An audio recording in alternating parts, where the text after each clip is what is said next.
आप उसकी बहन हैं मतलब तो... देश में जो बुरा हो तो उसके लिए आप मेरे ही भाई को जिम्मेदार ठहराएंगे? कल को आपके घर में किसी की दिल के दौरे से मौत हो जाए, उसमें भी कहेंगे कि मेरे भाई का हाथ है और मुझे पूछताछ के लिए बुलाएंगे। अब क्या करें? आपके सारे भाई बहन तो देश छोड़कर चले गए, सिर्फ आप बॉम्बे में हैं इसलिए आपको बुला रहे हैं। मतलब अपने ही शहर में रहकर गलती हो गई?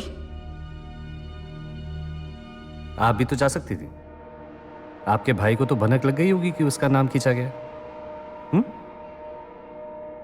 क्योंकि मेरे शौहर ही नहीं चाहेंगे। उनके बाद मुझ पर उनके घर वालों की जिम्मेदारी है।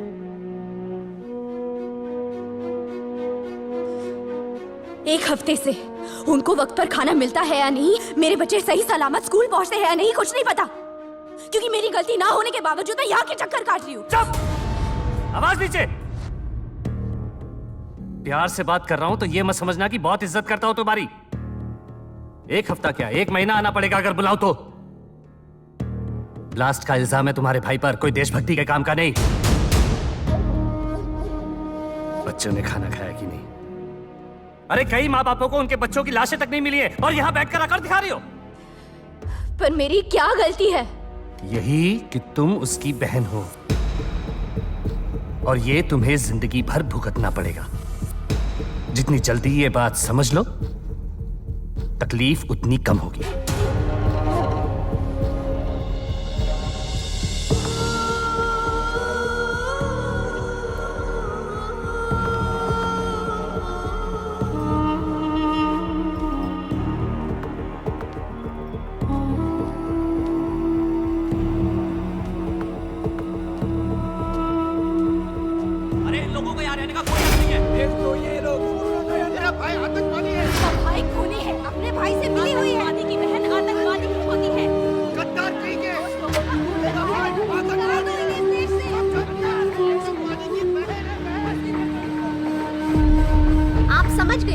आपके भाई की वजह से वो लोग आपको परेशान करेंगे, तो तब आपने तय कर लिया कि वो लोग आपको जितना नीचे गिराते जाएंगे आप उतना ही ऊपर उठती जाएंगी। और आपने वही किया जो आपके लिए सबसे आसान था।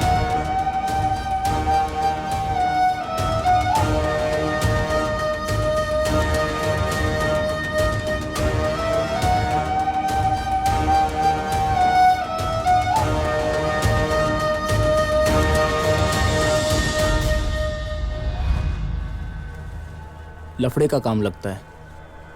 मैंने समझाया, आप इन सब में नहीं पड़ती।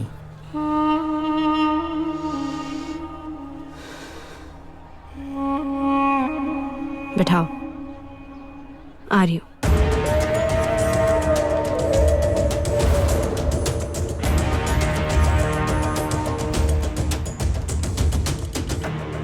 मैं इज्जत से केबल का धंधा करना चाहता हूं, पर मेरे को वो अपने एरिया में पैर रखने नहीं दे रहा है। जब देखो ताव में आ जाता है। प्यार से समझाता हूं तो भाई लोगों की धमकी देता है। इसलिए हार करके आपके पास आया हूं।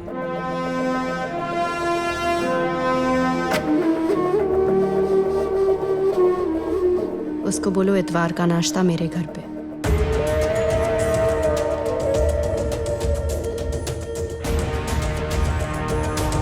मुंबई के नंबर 8, 3 और 10 इन जगह पर मेरी ही लाइन जाती थी।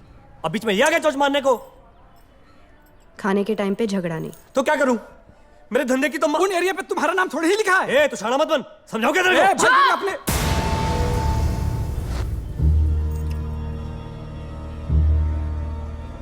इस घर की दीवारों को सिर्फ मेरी ऊंची आवाज की आदत है।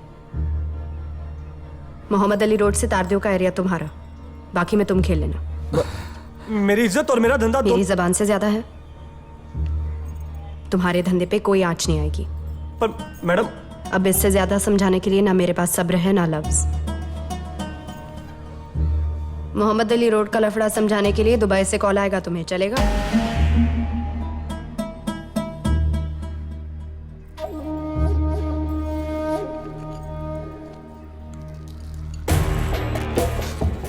अब तुमने मेरा नमक खा लिया।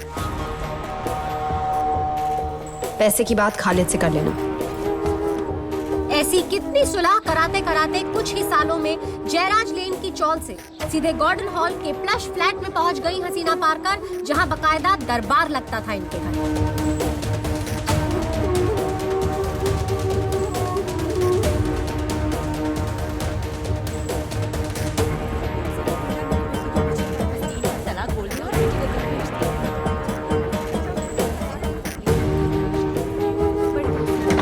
पति पत्नी के झगड़ों से लेकर बिजनेस राइवलरी तक ऐसा एक भी डिस्प्यूट नहीं जो इन्होंने सॉल्व ना किया। अचानक से 7वीं जमात पास हसीना पारकर मुंबई की सबसे महंगी और भरोसेमंद आर्बिट्रेटर हो गई और आप बन गई हसीना से हसीना आपा, नागपाड़ा की बड़ी बहन।